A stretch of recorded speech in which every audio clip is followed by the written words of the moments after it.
प्रिय विद्यार्थियों, हम सभी आज गांधी शास्त्री जयंती पर चर्चा कर रहे हैं। कल महाविद्यालय में अवकाश था, कल विजयादशमी भी थी। इस कारण महाविद्यालय में कोई कार्यक्रम नहीं हो सका। आज हम आपके प्रश्नों के आलोक में भारतीय ज्ञान परंपरा केंद्र के अंतर्गत गांधी और शास्त्री जी को समझने का प्रयास करेंगे। आज सबसे बड़ी समस्या जगत के सामने में जो आई है, वह समस्या यह है कि जैन जी, आप लोग जानते हैं जैन जी किसको कहते हैं? जैन जी की आग में पूरा विश्व झुलस रहा है। जो भी युवा है 1990 के बाद जन्मे और 2010 के बीच जिनका जन्म हुआ, उनको जैन जी कहा जाता है। जनरेशन जी। अब जनरेशन जी की खूबी क्या है कि वे बहुत ऊर्जा से भरे हुए हैं, और उनकी खामी क्या है? उस ऊर्जा को दिशा देने वाला कोई नहीं दिखाई दे रहा है। इसलिए आज की यह चर्चा गांधी और शास्त्री जी जैसे महापुरुषों के आलोक में जब हो रही है, तो हमें यह याद रखना होगा, खासकर गांधी जी का जो महत्वपूर्ण सिद्धांत था, सत्य, प्रेम और अहिंसा। अब सत्य, प्रेम, अहिंसा के रास्ते से हमारी युवा पीढ़ी क्यों दूर जा रही है? जिस सत्य, प्रेम, अहिंसा के बल पर गांधी ने पूरे भारत को एक कर दिया। आप यदि देखेंगे, आंदोलन में पुरुष जाते थे, नर जाते थे, नारियां नहीं भाग लेती थी, नारियां भाग नहीं लेती थी। और अधिकतर आंदोलन में युवा जाते थे, लेकिन बाल और वृद्ध उसमें शामिल नहीं होते थे। अब गांधी ने एक ऐसा प्रयोग किया, सत्य, प्रेम और अहिंसा का, जिसके कारण नर से लेकर नारी तक और बाल से लेकर वृद्ध तक स्वतंत्रता आंदोलन में सभी शामिल हो गए। इस कारण से हमारा स्वतंत्रता आंदोलन इतना व्यापक हो गया, इतना विशाल हो गया। स्वतंत्रता की चेतना जन जन तक पहुंच गई। लेकिन आपको यह ध्यान में रखना होगा कि यदि इन रास्तों का गांधी सहारा नहीं लेते, सत्य, प्रेम और अहिंसा का, तो क्या इतने लोग आंदोलन में शामिल हो पाते? नहीं हो पाते। जहां भी हिंसा होगी वहां नारियां नहीं जा पाएंगी, जहां भी आग लगेगी वहां पर बाल और वृद्ध ये शामिल नहीं हो पाएंगे। वहां पर अधिकतर युवाओं की ऐसी फौज होगी जो किसी भी सीमा को तोड़ने के लिए कटिबद्ध है। क्यों गांधी ने सत्य, प्रेम, अहिंसा को चुना? गांधी पर सनातन संस्कृति का अद्भुत प्रभाव था। सनातन संस्कृति का मतलब क्या हुआ? आप थोड़ा सोचो, सनातन संस्कृति का मतलब क्या हुआ? सनातन संस्कृति उस संस्कृति को कहते हैं जो सनातन मूल्यों को, जो मूल्य किसी भी देश के लिए और किसी भी काल के लिए हमेशा प्रासंगिक है। सत्य के बिना इस जगत का समाधान नहीं मिल सकता। सत्य क्या है, यह प्यास सबको है और इसी से प्रेरित होकर हमारा राष्ट्रीय वाक्य क्या है? सत्यमेव जयते। सत्य की जीत होनी चाहिए। अब सत्य को थोड़ा सा आप गहराई से देखोगे तो हम सभी, कोई नर है, कोई नारी है, कोई हिंदू है, कोई मुसलमान, कोई सिख, कोई ईसाई है, कोई ब्राह्मण है, कोई क्षत्रिय है, कोई वैश्य है, कोई शूद्र है, कोई भारतीय है, कोई पाकिस्तानी है, कोई अफगानिस्तानी है, कोई ईरानी है। तो हमारा सत्य क्या है? कोशिश करो समझने की। तो गांधी जी को ईशावास्य उपनिषद का एक वाक्य मिला जिसने गांधी को बहुत प्रेरणा दी। ईशावास्य उपनिषद का वो वाक्य क्या था? जो कुछ है वह ईश्वर है, जो कुछ है वह ईश्वर है। उपनिषद में इसी को दूसरे रूप में कहा गया है, सर्वम खल्विदम ब्रह्म। ब्रह्म ही एकमात्र सत्य है। और दूसरा वाक्य है, ईशावा अस्यमिदं जगत सर्वम। इस जगत में जो कुछ है ईश्वर। ईश्वर माने क्या हुआ? ऐसे आपको समझ में नहीं आएगा। आप देखो, आप सबके अंदर में चेतना है, आत्मा है, आत्मा है। तन हमारा माँ बाप से मिलता है, लेकिन आत्मा हमारी परमात्मा की देन है, परमात्मा की। जिस प्रकार से दीपक को देखोगे तो दिया मिट्टी का होता है, मृन्मय दिए में जो ज्योति होती है वह चिन्मय होती है, चिन्मय। आप गौर से देखो दिए को तो आपको दिखाई देगा कि मिट्टी का दिया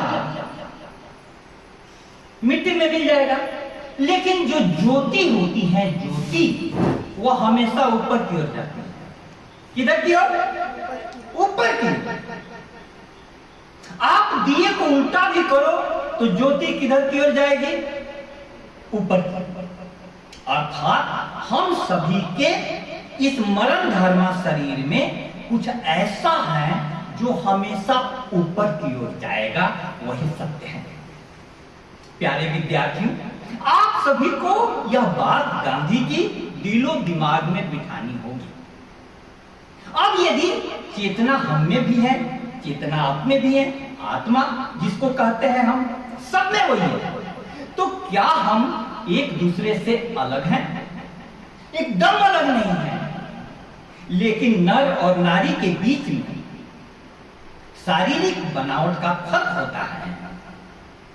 वह फर्क ऊपरी है, अंदर में दोनों में एक ही आत्मा है। यह बात समझ में आ गई? अब देखो, जब सत्य इतना विराट है तो गांधी को यह अनुभूत हुआ, आपको भी यह अनुभव में आएगा, सब में तेरा रूप समाया, कौन है अपना कौन पराया। सब में वही रूप समाया हुआ है परमात्मा का, तो कौन अपना कौन पराया, सब एक ही है। इससे होता है प्रेम का जन्म। क्या होता है? प्रेम का जन्म। घृणा का जन्म क्यों होता है? नफरत का जन्म क्यों होता है? क्योंकि हम दूसरे को किसी आधार पर दूसरा समझते हैं, तभी तो जन्म होता है। हिंदू मुसलमान में दंगा क्यों होता है? क्योंकि हिंदू अपने आप को अलग, मुसलमान अपने आप को अलग समझता है। तब यदि सत्य को हम पहचानेंगे तो क्या हिंदू की आत्मा और मुसलमान की आत्मा अलग अलग है? बताओ, एकदम नहीं है। सब में वही आत्मा है, सिख ईसाई सब में वही आत्मा है। और इस सत्य के अनुभव के साथ ही इस सत्य को जितना गहराई में हम उतारेंगे, उसके साथ ही हम प्रेम को उपलब्ध हो जाएंगे, प्रेम को उपलब्ध हो जाएंगे। सैर करके चमन की मिला के हमें रंग कलियों का अब तक भुला ही नहीं। तन के तट पर मिले हम कई बार, पर द्वार मन का अभी तक खुला ही नहीं। एक बात समझो, तुमने उपवन में कदम रखा तो फूलों की गंध तुमको दूर से ही आने लगती है। और यदि तुम किसी बाग में बैठी हुई हो तो फूलों की गंध तुम्हारे नासापुटों में ही नहीं, रोम रोम में प्रवेश हो जाती है, रोम रोम में प्रवेश हो जाती है। प्रेम वह फूल है जो जहां भी खिलेगा उसके रोम रोम में प्रवेश हो जाएगा। फिर से इस कविता की पंक्तियों को ध्यान से सुने। सैर करके चमन की मिला के हमें रंग कलियों का अब तक भुला ही नहीं। कितने प्रकार के फूल होते हैं उपवन में, कोई लाल, कोई पीला, कोई सफेद, कोई नीला। उससे उपवन की शोभा बढ़ती है, उससे उपवन की शोभा बढ़ती है। तो सैर करके चमन की मिला क्या हमें रंग कलियों का अब तक भुला ही नहीं। तन के तट पर मिले हम कई बार, पर द्वार मन का अभी तक खुला ही नहीं। हमारी मुलाकात सिर्फ तन के तट पर हो रही है। हम सिर्फ हाथ मिला रहे हैं, हम दिल नहीं मिला रहे हैं, दिल नहीं मिला रहे हैं। दिल कब मिलेगा? जब दिलों में प्रेम हो तो। गांधी के लिए कोई पराया ही नहीं था, इसीलिए गांधी एक भजन गाते थे। आपको याद है कौन सा भजन?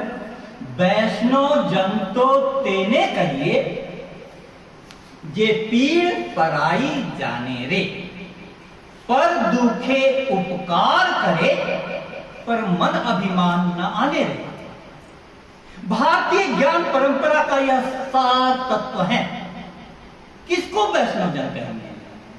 जो दूसरे का दुख जानता है, दूसरे का दुख,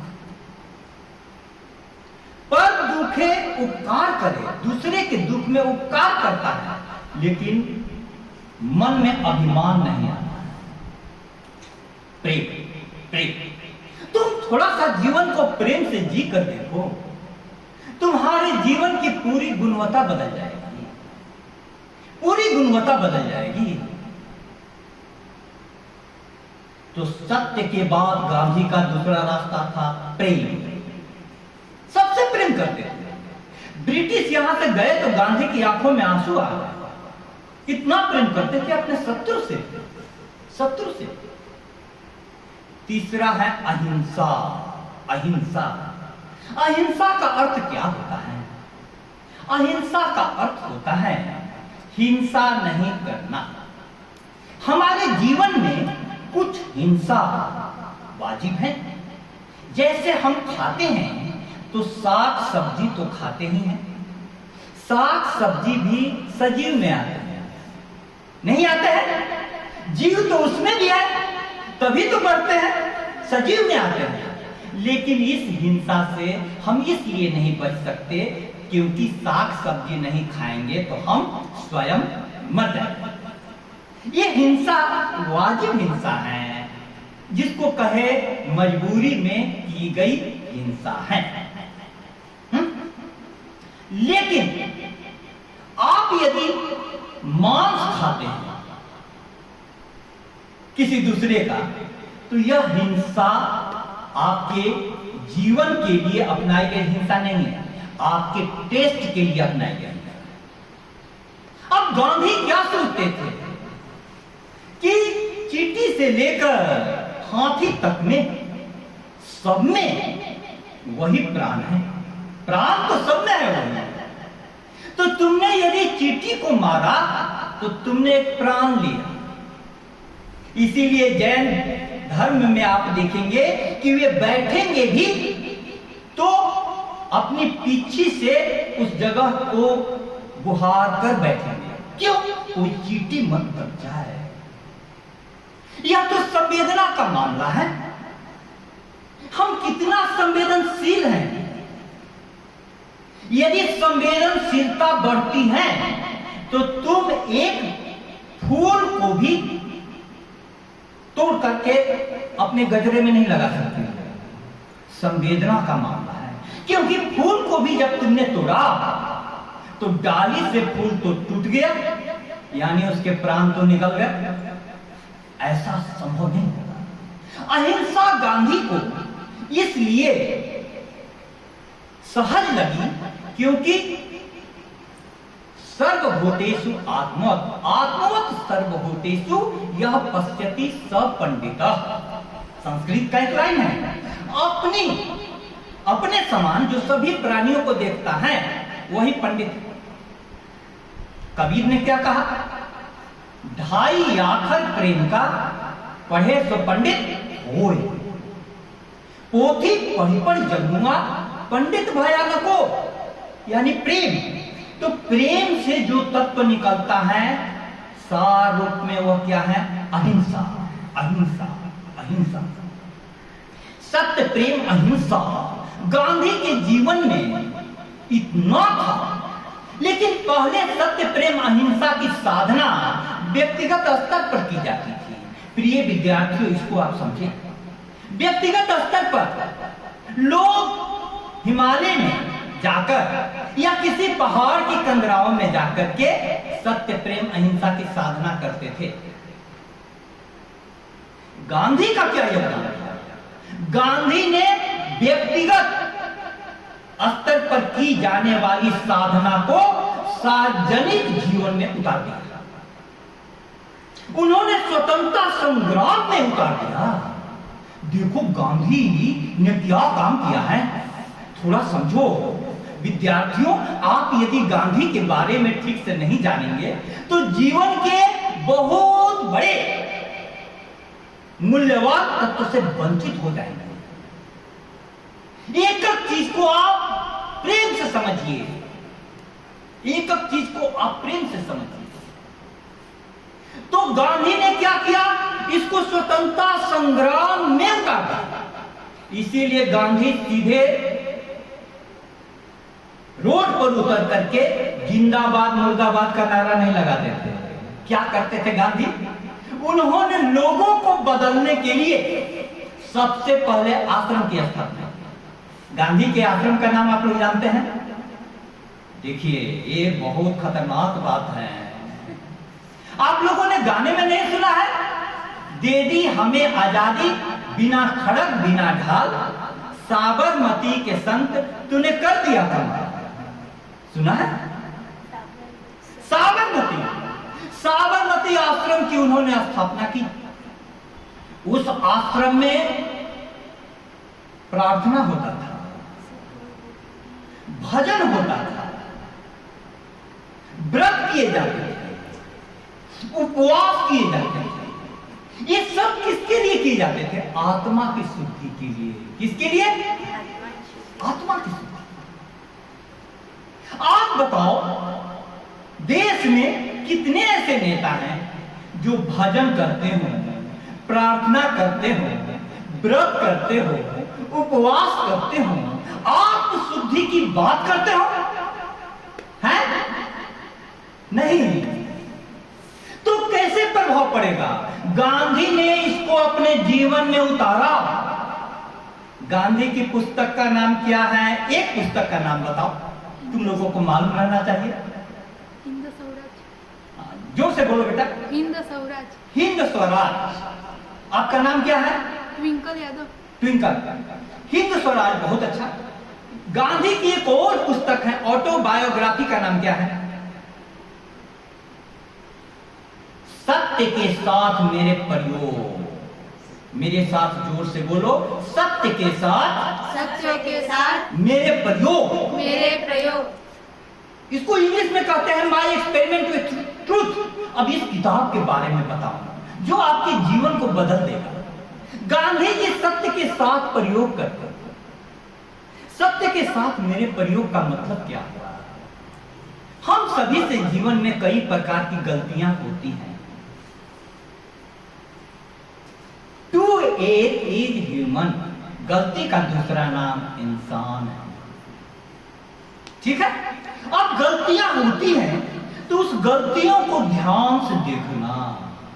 एक गलती क्यों हुई, कब हुई, किस परिस्थिति में हुई, किस मनस्थिति में। तो गांधी ने उन गलतियों को गिनाया है।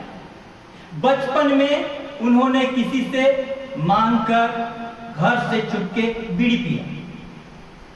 अब तुम बीड़ी पीने के बाद क्या इसको अपने किताब में लिख सकती हो?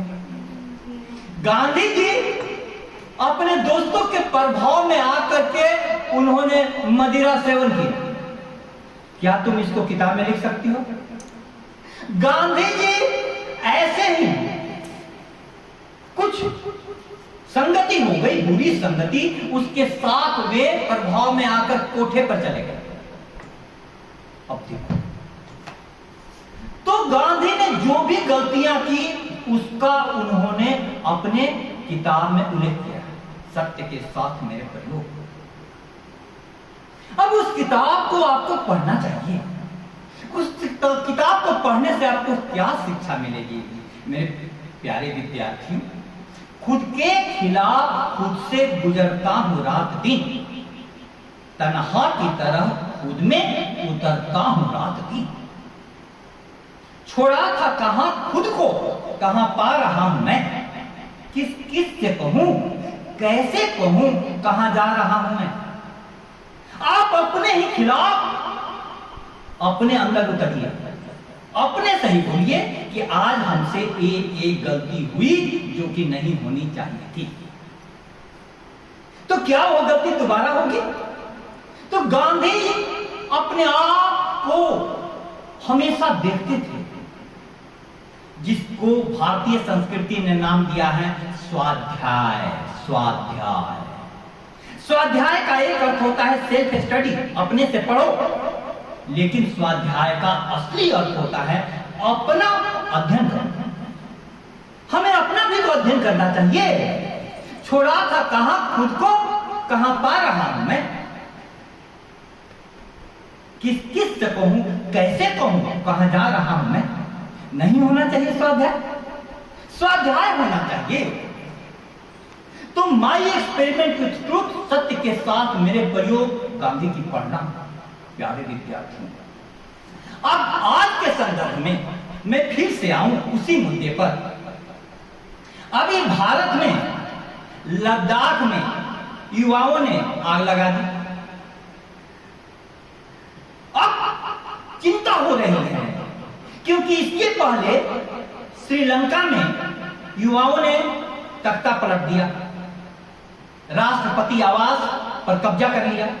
फिर बांग्लादेश में उन्होंने तख्ता पलट दिया, आगजनी की घटना हुई। और नेपाल में तो उन्होंने इतनी आगजनी की कि अपने संसद को, राष्ट्रपति भवन को, सारे प्रमुख प्रतिष्ठानों को, सारे थानों को आग लगा दी।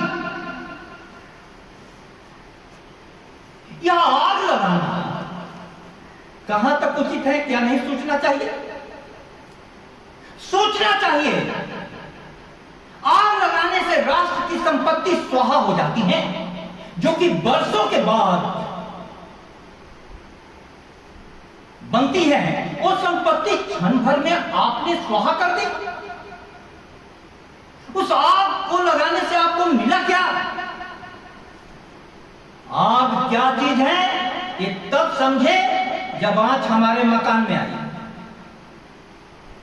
मुझसे लिखा गया न कोई जवाब जब जिंदगी इम्तिहान में आई। दो बाल कलाकार शॉर्ट सर्किट से घर में आग लगने से अभी मर गए। आग लगती है तो कौन बचता है? या आग लगाने की जरूरत क्यों युवाओं को पड़ रही है? इसको समझना होगा। युवाओं में एक आग है, वो आग अंदर की है। क्रोध आता है आपको, इसको कहते हैं क्रोधाग्नि। क्या कहते हैं? क्रोधाग्नि। भूख लगती है, उसको कहते हैं जठराग्नि। क्या कहते हैं? जठराग्नि। जठराग्नि और क्रोधाग्नि दो शब्द आपने जान लिए। अब आपको एक और अग्नि के बारे में बताता हूं। भारतीय ज्ञान परंपरा केंद्र की स्थापना इसलिए की गई है कि आपको भारतीय ज्ञान परंपरा के अनमोल तत्वों से परिचय कराया जाए। हमारी संस्कृति में एक तप होता था जिसको कहते हैं पंचाग्नि तप। कौन सा तप? पंचाग्नि। आप जानते हैं पंचाग्नि तप का मतलब क्या होता है? नहीं। पंचाग्नि तप का मतलब होता है कि गर्मी के दिनों में अपने चारों ओर आप आग जला लीजिए। चारों तरफ आग, 4 आग हो गई, और अपने आंख को जलते हुए सूरज पर टिका दिया। ये 5वां अग्नि हो गई। और उस आग को हमें बर्दाश्त करना है। क्या करना है? अब इसको हमारी संस्कृति में कहा गया है तप। क्या कहा गया है? तप। अब तप का महत्व समझना। तप का मतलब तुम्हें समझाऊं सरल भाषा में। तब तुम गांधी के रास्ते पर आगे बढ़ सकते हो। यदि तुमको कहा जाए कि आज तुमको दिन भर हम खाना नहीं देंगे, तो तुमको खाने की बहुत याद आएगी और लगेगा कि कितना सजा मिल गया। लेकिन तुम ही अपने आप से कहो कि आज विजयादशमी का दिन है, मैं दिन भर खाना नहीं खाऊंगी, उपवास करूंगी, तो क्या तुमको खाने की उतनी याद आएगी? नहीं याद आएगी। इसको कहते हैं तप। तप तप का मतलब कि हम आत्मा मन को यह आदेश देती है कि आज दिन भर हम भूखे रहेंगे, और आराम से रहते हैं, खूब खुश होकर के रहते हैं। गांधी की आत्मा इतनी जागृत थी, उनकी आत्मा उपवास के कारण, ध्यान के कारण, ज्ञान के कारण, तपस्या के कारण, कि हर समय पर उन्होंने अपने मन को जो आदेश दिया वही मन को मानना पड़ा। और हम सभी क्या होते जा रहे हैं? मन के गुलाम। आजकल गाने की एक लाइन प्रचलित है, चाहे मैं इधर जाऊं, चाहे मैं उधर जाऊं, चाहे मैं ओ करूं, चाहे मैं ए करूं, मेरी मर्जी। और तुम्हारी मर्जी? मर्जी किसकी चलनी चाहिए? आत्मा की। आत्मा की। अब आत्मा क्या है? आत्मा तुम्हारे अंदर में, व्यक्तित्व में एक ऐसा बैठा हुआ मालिक है जो तुमको हर गलत काम पर टोक देता है। देखना, तुम यदि पढ़ती हो तो तुमको माँ बाप से डर नहीं लगता है, लेकिन तुम किताब के अंदर में मोबाइल छिपा कर देख रही हो तो डर लगता है कि नहीं? तो कौन बताता है कि गलत काम है? अंतरात्मा। गांधी ने उस आत्मा को जागृत किया, टोक देता है कदम जब भी गलत उठता है। ऐसा लगता है कोई मुझसे बड़ा है मुझ में, अब तो ले दे के वही शख्स बचा है मुझ में, मुझको मुझसे जुदा करके जो छुपा है मुझ में। गांधी जी अपनी अंतरात्मा की आवाज सुनते। अब देखो गांधी के समय में भी क्या हुआ, उन्होंने पूरे भारत के लिए पहले तो जन जागरण किया, समाज सुधार। जो भी है समस्या जाति की, संप्रदाय की, उसको उन्होंने उसके विरुद्ध जन जागृति फैलाई। ठीक है। और उन्होंने यहां तक कि 1914 से 1918 जो प्रथम विश्व युद्ध हुआ था, ब्रिटिशों के लिए उन्होंने सेना की भर्ती की। युद्ध में लड़ने के लिए भारतीयों की भर्ती उन्होंने कराई। मेरी बात समझ गए? अब देखो भारतीयों की भर्ती कराई इस अपेक्षा में कि ब्रिटिश हमें कुछ राजनीतिक अधिकार दे देंगे। लेकिन 1919 में ब्रिटिशों ने पुरस्कार देने के बदले क्या किया? रॉलेट एक्ट कानून ला दिया, दमनकारी कानून। तब गांधी जी ने असहयोग आंदोलन शुरू किया। कौन सा आंदोलन? असहयोग आंदोलन। किनके साथ सहयोग ही हम नहीं करेंगे। जब विद्यार्थी कॉलेज से निकल जाएंगे, कर्मचारी दफ्तरों से निकल जाएंगे, तो कोई कैसे सरकार चलेगी? असहयोग आंदोलन। 1921 में असहयोग आंदोलन चरम पर पहुंचता जा रहा था और 1922 में एक घटना हुई, चौरी चौरा कांड में थाने में आग लगा दी गई, कुछ पुलिसकर्मी जिंदा जल गए। पूरा देश सड़कों पर ब्रिटिश सरकार की चुड़े हिल गई। उस समय में गांधी ने कहा कि आगजनी की घटना हुई है, इस कारण से मैं असहयोग आंदोलन वापस लेता हूं। बात समझ गए? सबने विरोध किया। नेहरू जी ने, सुभाष जी ने, जितने भी कांग्रेस के नेता थे, असहयोग आंदोलन के वापस लेने का विरोध किया। लेकिन गांधी ने क्यों वापस ले लिया? क्योंकि उनका रास्ता था सत्य प्रेम अहिंसा का। सत्य प्रेम अहिंसा के कारण नारियां घर से बाहर निकल करके स्वतंत्रता आंदोलन में शरीक हुई। बाल से लेकर वृद्ध तक स्वतंत्रता आंदोलन में शरीक हुए, सत्य प्रेम अहिंसा के कारण। और उस सत्य प्रेम अहिंसा को यदि आप छोड़ दीजिएगा, आप थाने में आग लगा दीजिएगा, तो सरकार के लिए किसी भी हिंसक आंदोलन को दबाना बहुत आसान हो जाता है। मेरे प्यारे विद्यार्थियों, अब आप समझो, आज जो आग लग रही है, इस आग को आज आया है मोरक्को में, दक्षिण अफ्रीका का एक देश है, वहां पर जैन जी ने आग लगाई। सब जगह आग लगाया जा रहा है। मुझे संस्कृत का एक श्लोक याद आता है, उसको ध्यान से सुनना, आग की खूबी मैं बताऊं। अत्यासन्ना विनाशाय दूरस्था न फलप्रदा मध्य भावेन सेवितव्यम राजा बहने गुरु स्त्रिया। तुम्हें कुछ समझ में नहीं आया, इसका हिंदी बता देता हूं। आग के यदि बहुत नजदीक जाओगे, उसमें उंगली डालोगे तो उंगली जल जाएगी। लेकिन ठंड में आग से दूर चले जाओगे तो तुमको ताप नहीं मिलेगा, गर्मी नहीं मिलेगी, हीट नहीं मिलेगी। तो आग के साथ कैसा व्यवहार करना चाहिए? ना ज्यादा पास जाना चाहिए, ना ज्यादा दूर जाना चाहिए। युवाओं की आग के साथ कैसा व्यवहार करना चाहिए? इसको बुझने भी नहीं देना चाहिए और इस आग से रोशनी भी करनी चाहिए। हम जब लैंप जलाते हैं उसमें भी तो आग है, लेकिन उस आग की रोशनी में हम पढ़ाई कर लेते हैं कि नहीं? पढ़ाई कर लेते हैं। वही आग यदि लग जाए घर में तो पूरा घर जल जाए। आज पूरा चमन जल रहा है, तो हमें मार्गदर्शक की जरूरत है। भीड़ भटके रास्तों पर दौड़ती हैं जब सफर का रहनुमा खामोश होता है। कोई रास्ता दिखाना वाला चाहिए। गांधी ने रास्ता दिखाया। गांधी क्या करते थे? लोगों को आंदोलन के लिए आह्वान करते थे और उसके पहले भी उसकी तैयारी करवाते थे। आपके जीवन में सत्य उतरा कि नहीं?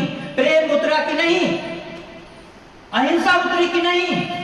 तब आप आंदोलन के योग्य हैं। और किसी भी हालत में कितनी भी लाठियां चले, गांधी का सत्याग्रही नहीं तो उसका जवाब लाठियों से देता था, नहीं उसके बदले में आग लगाता था, चुपचाप सहन करता था।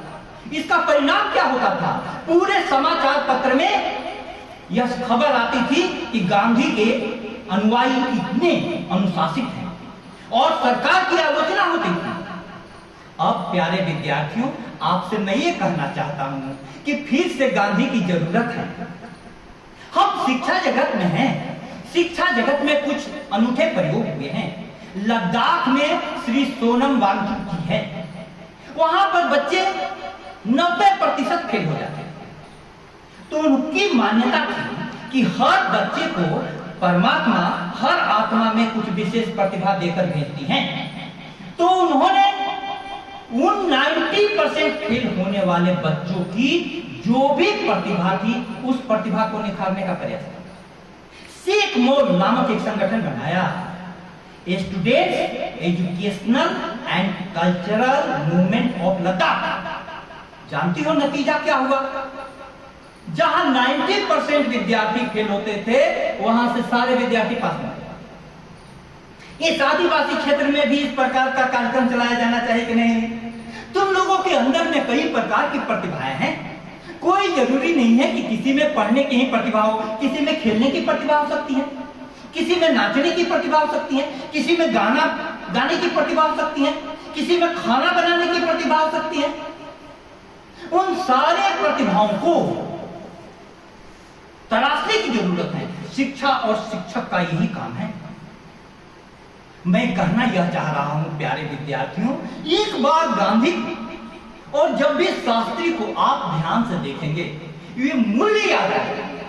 गांधी के रास्तों पर शास्त्री जी चले और शास्त्री जी इतने ईमानदार थे कि उनके पुत्र ने कहा कि आप प्रधानमंत्री हैं, प्रधानमंत्री का बेटा होकर के मैं तांगे से जाता हूं और आपके सचिव का बेटा कार से जाता है। लाल बहादुर शास्त्री ने कहा कि वो सचिव हैं, मैं प्रधानमंत्री बना हूं केवल 5 साल के लिए, इसीलिए जो कार मेरे लिए है उसका उपभोग तुमको नहीं करना। कार मेरे को क्यों मिली है? राष्ट्र की सेवा के लिए, बच्चों को घुमाने के लिए नहीं। ऐसे थे हमारे नेता। अब हमें गांधी के संबंध में आपकी तरफ से कोई भी प्रश्न हो, कोई भी आप पूछो, तब मैं कुछ जवाब 1-2 प्रश्नों का दे करके अपनी बात समाप्त करूंगा। तुम्हारे पास प्रश्न होने चाहिए। सबसे बड़ी बात है कि विद्यार्थियों के पास प्रश्न नहीं होना, यह बहुत खतरनाक है, क्योंकि आप सोच नहीं रहे हैं। किसी भी विद्यार्थी के पास कोई प्रश्न है? चलो, एक विद्यार्थी ने मुझे लिख करके प्रश्न भेजा है, उस प्रश्न की मैं चर्चा कर करके अपनी बात समाप्त करूंगा। उस विद्यार्थी ने कहा है कि आज के जमाने में टेक्नोलॉजी इतनी बढ़ गई, एआई का जमाना आ गया, हम लोग सब मोबाइल, सबके हाथ में मोबाइल है। तो जो गांधी तकनीक के और विज्ञान के बड़े आविष्कारों के इतने विरुद्ध थे, उनकी प्रासंगिकता क्या है? मेरी बात आप समझ गए? गांधी तो कहते थे कि चरखा काटो। अब चरखा काटने से तो देश चलेगा नहीं। गांधी जी बड़े मशीनों के विरुद्ध थे। बड़े मशीनों के अपनाने से देश का अभाव दूर नहीं होगा। अब एक प्रश्न बहुत वाजिब है प्यारे विद्यार्थी, गांधी जी ने तकनीक का विरोध किया। उनके तकनीक के विरोध का बहुत लोग समर्थन नहीं करते। यहां तक कि जवाहरलाल नेहरू जी ने भी इस मामले में उनका समर्थन नहीं किया। लेकिन गांधी जी ने जो सत्य, प्रेम, अहिंसा मूल्य का समर्थन किया है, जो जीवन में जी करके दिखाया, उसकी तो जरूरत आज भी है। आज हमारे पास इतने संसाधन बढ़ गए, इतनी सुविधाएं बढ़ गई, इतने सारे नए नए आविष्कार आ गए, लेकिन हमारे बच्चे अवसाद में जा रहे हैं। हमारी नई पीढ़ियां सुसाइड कर रही हैं। आज के पेपर में था कि आईआईटी का एक बच्चे ने सुसाइड कर लिया। उसके पिता ने बोला कि आईआईटी मेरे बच्चे को खा गया। शिक्षा संस्थान में अवसाद और आत्महत्या क्यों हो रहे हैं? क्योंकि शिक्षा संस्थान गांधी के चीर सनातन मूल्यों की राह पर नहीं चल रहे। चीर सनातन मूल्य क्या था? गांधी बिहार की यात्रा पर थे। उन्होंने देखा कि एक औरत आधा साड़ी पहने हुई, उसके आधे अंग में कपड़े नहीं थे। गांधी ने देखकर तुरंत निर्णय लिया कि आज के बाद से मैं पूरे कपड़े नहीं पहनूंगा। इसलिए गांधी का दूसरा नाम था अधनंगा फकीर। इतना कौन संवेदनशील होगा? जिंदगी भर गांधी को आप देखिए, पूरे तन पर कपड़े हैं नहीं। तो आपको एक बहुत प्यारी पंक्ति याद आ रही है। यह कौन चमन परस्त गुजरा है इन राहों से, यह कौन चमन परस्त गुजरा है इन राहों से, मैंने कांटों पे भी होठों के निशान देखे हैं। प्यारे विद्यार्थियों, जिसको चमन से प्रेम होता है ना, वह सिर्फ फूलों को ही नहीं चुनता है, कांटों को भी चुनता है। गांधी चमन से इस प्रकार का प्रेम करते थे कि उन्होंने कांटों को भी चुना।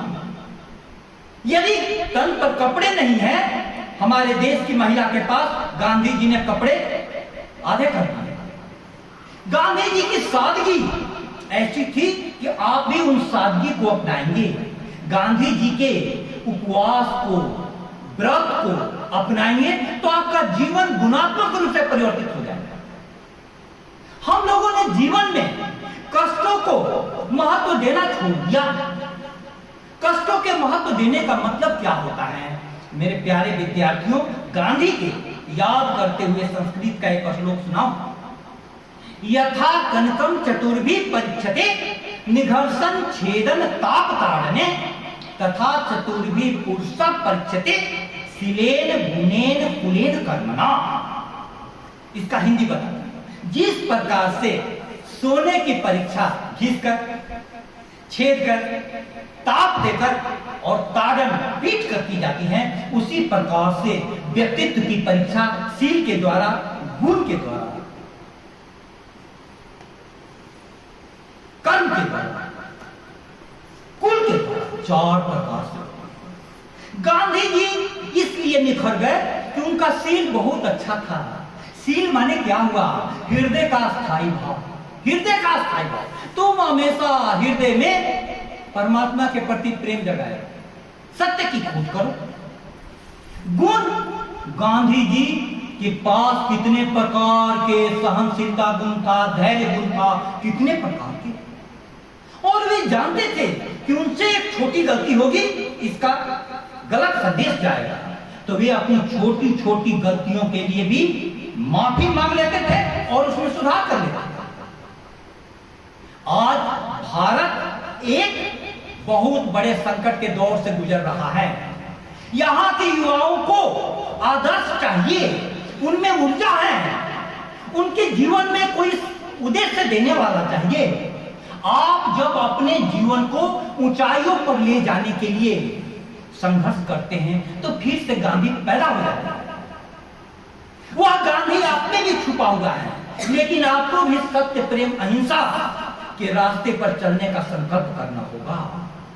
वह गांधी आप में भी छुपा हुआ है, लेकिन आपको व्रत के द्वारा, उपवास के द्वारा, ध्यान के द्वारा, ज्ञान के द्वारा उस गांधी तत्व को जगाना होगा। गांधी एकदम साधारण थे, साधारण मोहन अपने असाधारण गुणों से महात्मा हो गया। हर मोहन महात्मा बन सकता है। गांधी की राह पर चलने का हमें संकल्प लेना होगा। हमारे महापुरुषों का, आज के जगत की सबसे बड़ी जो समस्या हमें दिखाई देती है, महापुरुषों पर